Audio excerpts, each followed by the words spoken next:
Sabi ng agenda. Abinawag artista kung sa aga man di ay. Sige, panaway ay.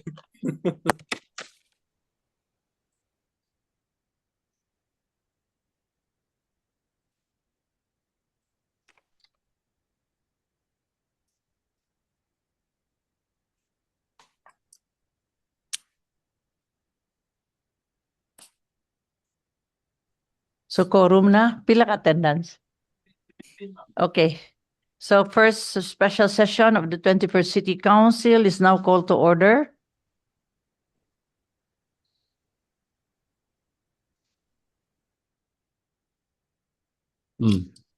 Invocation by Honorable Councilor Eric Salcedo, followed by the singing of Lupang Hinirang ng Kadayan de Oro March. Please rise. Let's put ourselves in the presence of our Lord. In the name of the Father, and the Son, and the Holy Spirit. Makagahom nga Diyos, iya kami karon nagtapok, andam sa pagpatuman sa among mga katungdanan o responsibilidad. Nagpasalamaton kami sa higayon, nga imong gihatag aron kami magasilbi sa among komunidad o isig katao. Gipangayo namo karon ang imong balaang giya, tagi kami og kaalam, ilamdag ang among hunahuna aron matag desisyon nga among pagaymuon pinasikad sa kamatuoran ug katarungan. Atagi kami og mapailubong kasing-kasing sa tunga-tunga sa mga diskusyon ug managlahing opinyon itugot nga maghari kanunay ang pagrespeto ug panagiusa. Atagi kami og kalig-on aron unahon namo ang kaayuhan sa kadaghanan kaysa personal nga tinguha. Hinaot nga kining sesyon mahimong mabungahon ug magmalampusob pinaagi sa imong panalangin, moa kaming instrumento sa tiunay nga serbisyo ug kaswagan. Kini among gipangayo sa imong ngalan. Amen.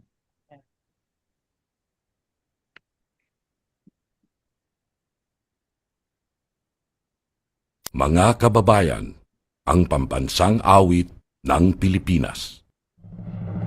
Kayang magiliw, teras ng sinakalan, alam ng puso, sa dikit mo'y buhay. Lupang hinirang, kuya ka ng magiting, sa manlulupin, di ka pasisigil, sa nagatak tutok sa simoy at sa langit mong pagaw, ay hinatang tulang awit sa pagkayang minamahal. Ang isang ng matawad mo'y tagumpay na nag-iingin, ang ituwing at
Please be seated.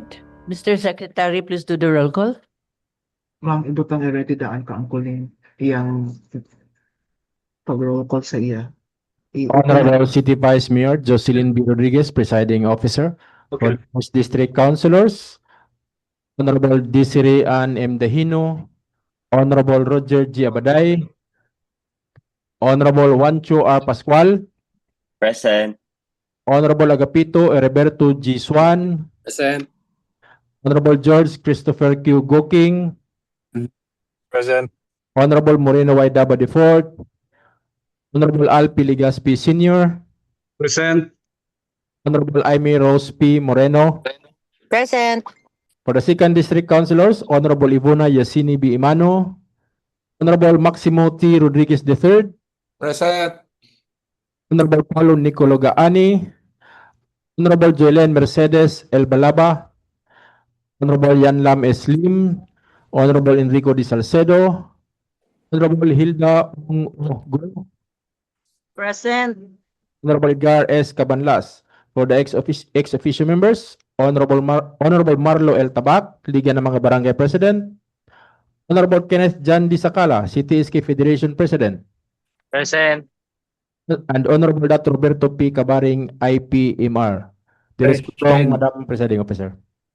Quorum is hereby certified. Mayong hapon, councilors, and those who are joining us via Zoom. Mayong hapon kaninyo diha. Good afternoon. Ngayong hapon, Vice. Mayong hapon. May Of course.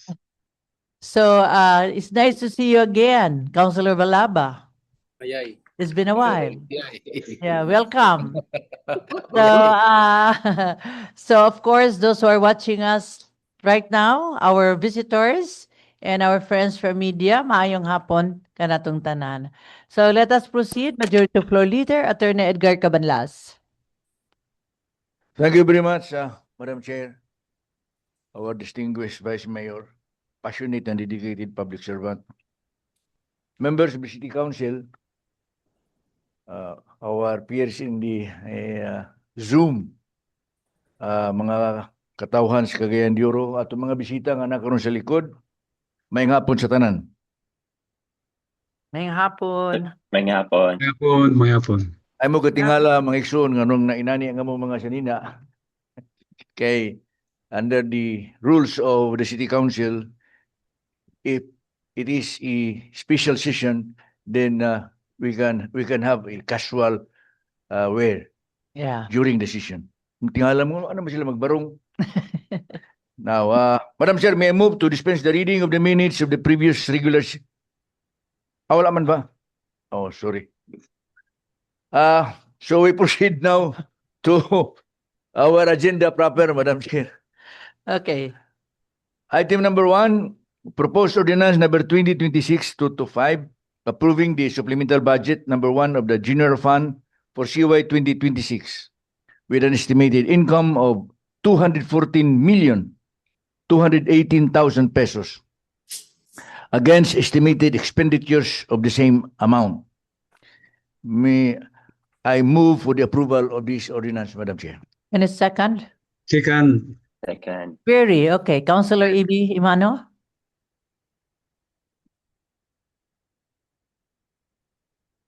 May hapon sa tanan. I just have a few queries from the SAIP or the budget that we are currently realigning, right? For this afternoon, Madam Chair. Yeah. I read, Madam Chair, nga in the funding sources, these are, there. I do have a few though. Sa funding sources, Madam Chair, of the 2026 budget nga gi-realign nato for other purposes. Nakita nako nga non-office economic services, no, 20% sa developmental fund ang atong loan amortization atong gi-realign. So mag-ask lang ko, humana nagbayad or we don't need to pay anymore? That's one. Nga 800. Are you referring to any page? Yes, Madam Chair. Which one? Page, Appendix A of page 5. Page 5 under, Appendix A, Madam Chair. yeah. Supplemental budget. The funding source, Madam Chair. Okay. So your question now is Hanansa 20% development fund. 20% development. There Yes. is loan amortization for Land Bank of the Philippines for principal and interest ni siya supposedly bayron nun. And then we are realigning it. So pasabot din na ta kinahanglan magbayad. Office Economic Development.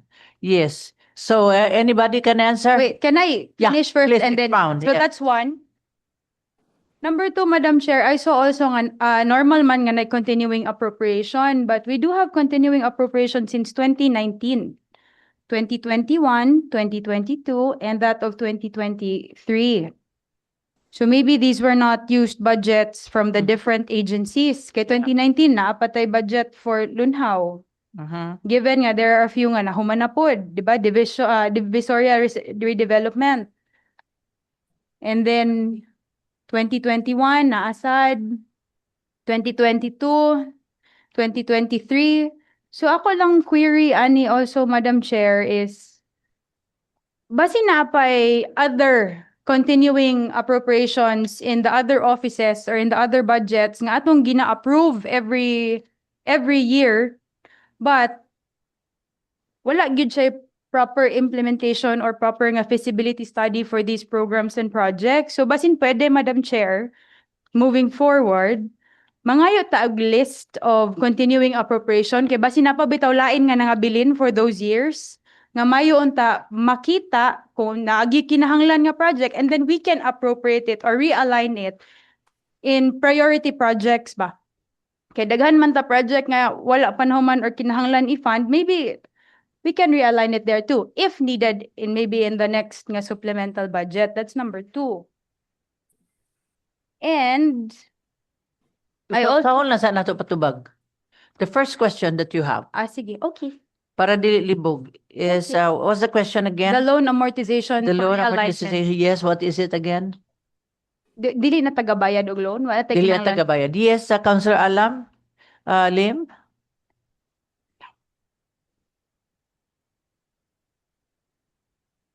May hapon sa tanan. Ako. Maybe our Maybe. Treasurer's Office, due to this circumstance beyond our control, nag-negotiate ta siguro nga Di ta magbayad og. di sa magbayad o partially bayad, no? Busa ato nang realign for other purposes.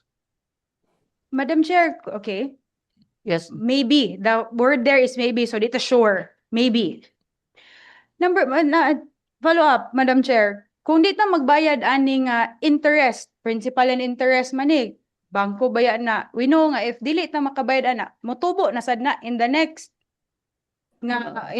few months nga magbayad ta. I mean, that's how loan works, Madam Does it Chair. say here that dili ta magbayad? Dili, wala. That's the question. Dili, No, dili. I don't see any any indication or stated here nga dili ta mo bayad. Yes, The but only that reflected is the amount. Yes, Madam So Chair. principal principal and Realign, Madam interest. Chair. Ang ato untang ibayad for loan amortization, gi-realign pasabot, gikuha na nga budget, gibalhin sa lain unya, wala siya sa bag-o nga supplemental budget, Madam Chair. So clarification Yeah. lang ni ako. Okay, yes. Thank you very much, Majority Floria. Attorney Edgar Cabanlas. We must understand what is this loan all about. This is actually a credit facility. Mhm. A credit facility wherein you only pay the interest and the principal on the amount that you have withdrawn from the bank. Mm. You don't borrow the entire amount. The entire amount By was not placement, yet yeah. transferred Yes. to the city government. Yes. Mhm. So there's still a remaining Balance. Amount. balance with the bank. Okay. But we have allocated already the interest for that. Mhm. That's why Okay. we can use it now because it has not become due and payable. But we continue paying, right? On the amount that Principal interest. that you have spent, Okay. but on the amount that we have not, Okay. but we have already reserved an interest for that. Okay. So nice sobra. Nice sobra. In short, nice sobra. Sabot mo tingalita kay, for example, kanang atong library, wa magay na mahuman, dako pa kay atong balance siya. Okay. Dako ba atong Na wala pa wala pa nagamit. magamit. Yes, okay. So therefore, but in our previous budget, we have already allocated interest for that. Nawa man nato magamit. So because you cannot So dito din you cannot say that we will not pay our debts. We have to It will. pay because be a that is debt, an yeah. statutory obligation. That would be a violation of the budgetary procedure. Okay. So mo kana Madam Chair, yung kaning nga kwarta wala magamit. Wala na gamit. Kaya wala man na to Pero wala ginteresan man na. nato ma-use ang the entire amount loanable Ah. was. Kaya 400 million. Tago kayo ang Just making it clear. Thank you for the explanation. Second, Madam Chair, is katong continuing appropriation from previous years. Okay, previous Maybe we can years. ask for a list basi naa pa'y other Napay budget. additional nga appropriation na Continuing. previous years. Yes. So you wanted Kay basin naa pa Yes, bitaw Majority that we Floor Leader. can use in priority projects for this administration? we will Check on that. that will be a separate move on the part of the City Council after the we approve Approval? this, approval. And Which office? Madam Chair, in reality, it's very hard to look for these funds. You have to study. The budget is very, and all these continuing appropriations, you have to look and research on this. So, dili na nato I mean, you cannot just say to tell the Treasurer's Office to look for this and give them a time frame of 1 month because lisod gigig pagpangitan and during the time of Mayor Mano, we have one good treasurer before an accounting who can search on the unspent. Yeah. Unused. They are good on that. And it's good. Kaya usay malimtan sa dili ninyo na makita. Sayang. Kung dili Sayang. mapakabana. Kaya pagkita ni. Yes, thank you. Councilor Roger Abaday. Thank you very much, Madam. Hello. O tanang minaw tanaw na to karon nga puna sa atong special session ng hapon. Now, the way I understand this EAP under continuing appropriation, these are funds enacted by us, prepared by budget office. These are multi-year projects. Example, the infrastructure and capital outlays. This remain valid until fully spent and even beyond the fiscal year. Unlike annual appropriation, that this allows obligation only for projects like constructions and maintenance to continue in the next year. Typically, 2 years, Madam Chair. That's the nature of continuing appropriation, Madam Chair. Okay. Thank you very much. Thank you very much, Councilor Roger Abaday. Yes, another question? Kasabot man ta Madam Chair nga annual appropriation. Per annual appropriation man sad siya for that year nga gi-continue siya in the previous year. That's why I'm looking for it because it's 2026. And then if moingon ta Madam Chair nga baga kayo ang atong budget, dili siya dali mapangita, masabtan man. Because even us when we read what's that 1,000 pages nga budget na to and we're given a week to look for the budget. So siguro Madam Chair, responsibility on the side of those who are working on the budget every year. Tanawon sa nila og insakto ang ilang budget kung gagamit bagyod o kinahanglan bagyod kay mo man ang mga budget nga wala nagamit on those years. That's why karon ilang gapangitaon to realign. So siguro wala na implement, wala na utilize or basin it was just not necessary pero gi-allocate siya for some reason. So there were projects proposed but there was no program of work. So ako lang, moving forward again, unahon na to, Madam Chair, now just a suggestion further on, no, before anyone tries to rebut on this. Nga, kasabot man ta nga, this is the meeting of the Executive Council, managdang meeting for the SAIP, di ba?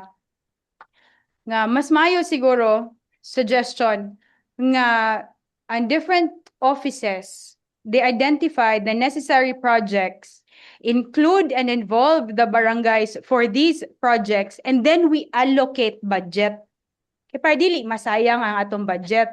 Kung na'y savings, maayo, we can utilize. Diba, mura man ang ako, kay sayang man good ang budget nga dili gakagamit and dili ma-utilize. Mubiya nang na hitabo sa atong issue national. Nga there is allocable gipangitaan og project, dili nga naay project gipangitaan og allocation. No, klaruhon na to kay para ang atong budget o ang kwarta sa katawhan nakita nato kung aha gyud siya dapat.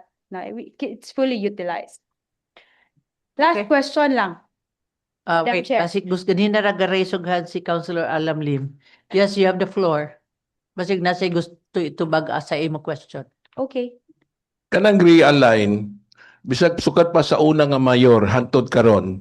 Kung kinahanglan na wala sa atong program, mangitan gusto ro ang department head nga mamalitag lamisa pero wala sa iyang program, sila ang mangita kung unsa pay wala magamit sa ilang departamento o sa ilang nga wala ma-use nga fund, ma-transfer, realign. Bisag kinsa nga mayor, dili gina sila ingon nga tuyoon lang lukabon, tanawon kung katong mga funding wala pa magamit, ibutang dia. Ang department manager kung na sila kinahanglan nga wala na silang budget, mangita sila katong unused fund nga ma-reprogram nila magamit.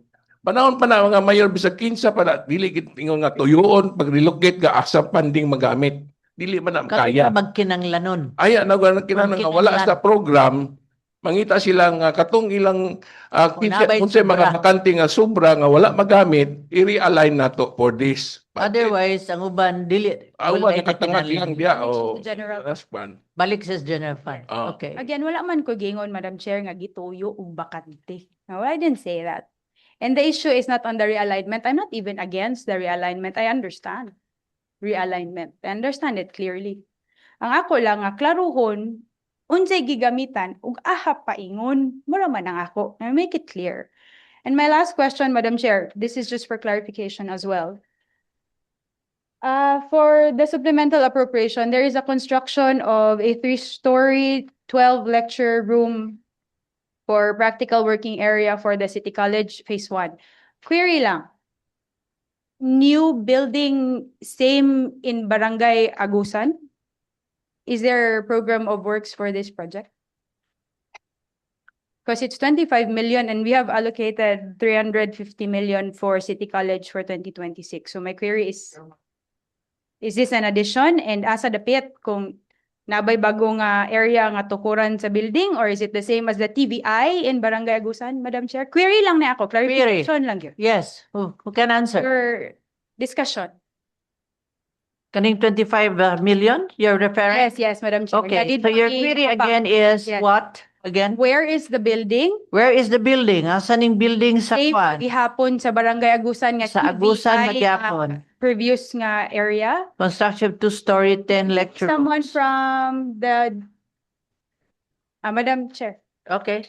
Majority Floor there, Attorney Edgar Cabanlas. This is a new building, a project for a new building. But the problem is we don't have yet the land. So That's why, pending. we were supposed to have a land, but we were prevented by the DNR because still timberland. So the money is there, It's but we located. cannot put it in. We have no place to construct this. We're So, still looking for a land. precisely, wala na din na butang. But this is already- align siya. Giri-align lang. Okay. Please nakuha tingali na ni Juan, Councilor Juan. Ha? Maybe. Wala pa tayo. Wala pa dalan. Wala pa yuta. Okay ka na diyan. So, nanay budget. So we are budgeting. So we're looking for a building place. nowhere to put yet. Yeah, yes, but we are supposed Okay. to have a land. Yeah. Specific. But, Consoliho. There were some legal matter issues that with So there is people, this specific So we will land, prevent but it. then ay problema. na problema. Kansulihon, Madam Chair, na mag-IPs tagiya, mawantong issue. It was brought up in plenary as well, Madam Chair. Yeah. But maybe we can source and look for an area Yep. for our city college. Mm. So that's just it. I just want to ask. So Okay. hopefully this can be utilized efficiently and with So we program cannot of work utilize because we within. have the land. Not Exactly. unless we Pwede provide the pinunta. land. Yeah. Okay. Thank you, Madam Chair. Okay, and thank you thank very you much. for the clarification. Yes, thank you. So, Majority Floor Leader. There is no objection. Is there an objection? There is none. Any objection? Wala pa dito. Nagkuhan pa man data. There's already a second. There's already a second. There's objection? None? Hearing none, motion is hereby carried. Move to approve on second final reading. Second. Second. Hearing none, motion is hereby carried. Item number 2, proposed resolution number 2026-201, interposing no objection to the San Isidro Hydroelectric Power Plant project of IFGEN San Isidro Hydropower Corporation in Barangay Tignapuluan, the city, subject to the compliance of the existing rules, laws, and rules and regulations pertinent thereto. May I request Councilor Eric Salcedo be recognized, Madam Chair. Councilor Eric Salcedo, you are recognized.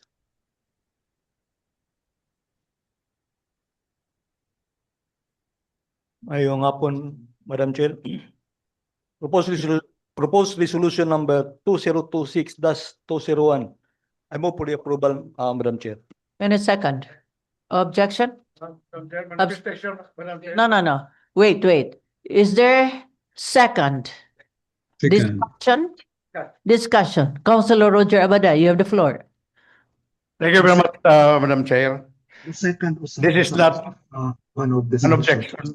This is only a notification to the proponents, to us, and to the city. Because I know that hydraulic project is advantageous. It generates renewable electricity and provide clean energy. But the project should not be compromised the fundamental ecological health and existing water uses of the river. Now, Madam Chair and my colleagues, approving a hydraulic project on a major river system like from Bisigan, Tignapuluan to Dansulion down to Cagayan River is a massive understanding, especially that given the city's history with extreme weather like Typhoon Sindong. For the city council and for the city of Cagayan de Oro, the shift from approval phase to the operational phase requires moving from mere regulation to active long-term oversight. So the LGU, the city, must ensure that the project, the hydroelectric project by first gen, must ensure that the project does not create a man-made floods during sudden releases, just a dam. Now, the CDRMO, the City Disaster Risk Management Office, should have a real-time link to the hydro plant in operation. As regard to environmental and watershed protection, the hydro water is clean, but the physical presence of hydro dam changes the river's biology. Therefore, the city should have this oversight in siltation and dredging. Then, the city should also maintain the minimum environmental flow. The project, because the project always releases enough water to sustain the downstream, gikan sa Tignapuluan, Dansulion, paingon din sa river shore and seashore ang tubig, no? So, it affects our ecosystem. So, as to the structural safety of the hydro operation, the city should have an independent audit too.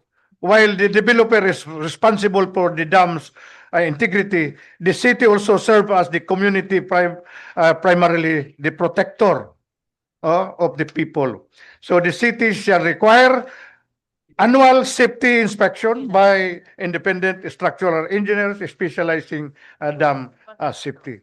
So there should be multi-parties monitoring, Madam Chair and my colleagues, through city composed of local officials, the DNR, the NGOs, and the community leaders towards the in management of the hydro project.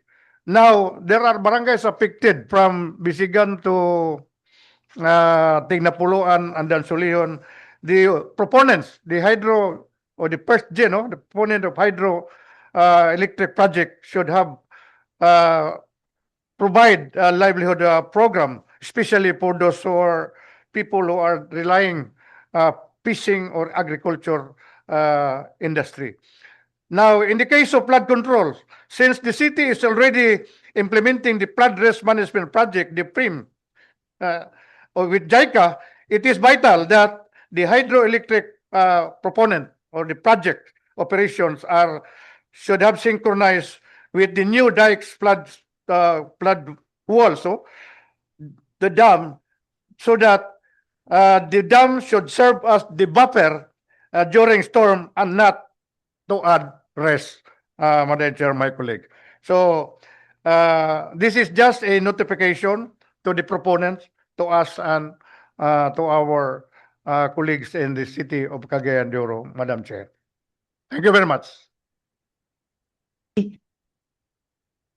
It has So that undergone a series series of of- committee hearings since unsa nga year ni? Last year. Previous pa no? Murag nakadungog pa ni previous, and then it had been gone through a series of committee hearings. And in Yes. fact, you are one of those Yeah. who attended this committee hearing. So now we will just have Approved. to approve because murag ni-approve naman ang tanan, oh. Tanan, kumplito na. Kompleto ng tanan. That's why I check on these papers. Additional, Yes. Madam Chair. Councilor. Consider, as I go over the attachment and the attachment of the applicants, the proponent, they are satisfactorily complied with all the Okay. mandatory requirements Ayan that nga. the law requires. So you're just saying your privilege speech is that you're It's just a trying to notification to the proponents, Madam Chair, what to do on the city, what to okay. do if the project will operate. Okay. There is no. So that's not an objection, right? Madam Chairman, I raised my hand, Madam Chairman. Yes, Councilor Antoy Pascual? Oh, Aga? Aga. Where are you? Yeah. Ay, dili na mo akong nung. So, sige lang. Okay. So anyway, there is this second. Any objection? Madam Chairman, You wanted to say something, Councilor Aga? Okay, please proceed. we have already discussed this extensively, Madam Chairman, in the committee meetings. You are correct. I just want to raise 3 points, Madam Chairman. First is this project, Madam Chair, involves a construction of a weir. And in turn, that construction, Madam Chair, requires an excavation of around 10 meters in depth on the riverbed across the entire river. And at the same time, Madam Chair, aside from that excavation, they would also dig or drill a tunnel for up to almost 1 kilometer, Madam Chairman. With this, Madam Chair, I think it alters the natural landscape of our river. And with addition of earthquakes and unpredictable weather, extreme weather conditions, it greatly increases the risk of flooding, Madam Chairman.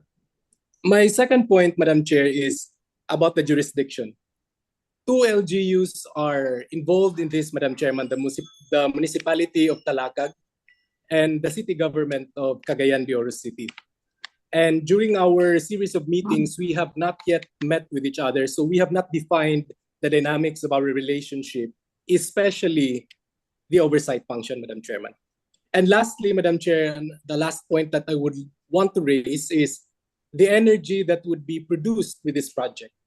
So at first, I was assuming that this project the energy that would be produced would be given entirely to Cagayan de Oro, but it would seem like in the discussions, the energy produced from this weir would be given to NGCP. And it would be the NGCP who will redistribute the energy, Madam Chairman.